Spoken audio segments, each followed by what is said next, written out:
किए जाहि छाया जलद सुखत बहहि बरबात। दस मंगु भयउ न राम कह जस भा भरत ही जात। सियापति रामचंद्र शंकर जी माँ। भरत जी के मार्ग में बादल छाया किए जा रहे हैं। सुख देने वाली सुंदर हवा बह रही है। भरत जी के जाते समय मार्ग जैसा सुखदायक हुआ वैसा श्री रामचंद्र जी को भी नहीं हुआ था। जड़ चेतन मग जीव घनेरे जे चिते प्रभु जिन्य प्रभु हेरे।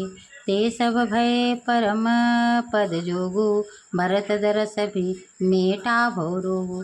रास्ते में असंख्य जड़ चेतन जीव थे। उनमें से जिनको प्रभु श्री रामचंद्र जी ने देखा अथवा जिन्होंने प्रभु श्री रामचंद्र जी का दर्शन कर लिया वे सब परम पद के अधिकार हो गए। परंतु अब भरत जी के दर्शन से तो मानो उनका सांसारिक बंधन ही समाप्त हो गया। अर्थात श्री रामचंद्र जी से तो वे परम पद के अधिकारी बने ही थे, परंतु भरत दर्शन से उन्हें वह परम पद प्राप्त हो गया। यह बड़ी बात भरत कही नाही सुमिरत जिने राम मनु माही। बारक राम कहत जग जेऊ होत तरन तारन नर तेऊ।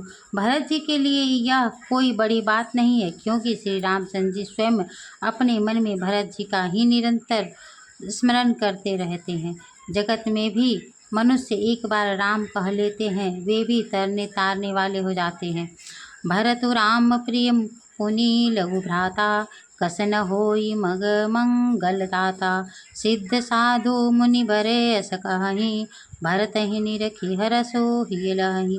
फिर भी भरत जी तो श्री रामचंद्र जी के प्यारे था, उनके छोटे भाई ठहरे, तब भला उनके लिए मार्ग मंगलदायक कैसे ना हो। सिद्ध साधु और श्रेष्ठ मुनि परस्पर ऐसी बातें कह रहे हैं और भरत जी को देखकर हृदय में हर्ष लाभ करते हैं।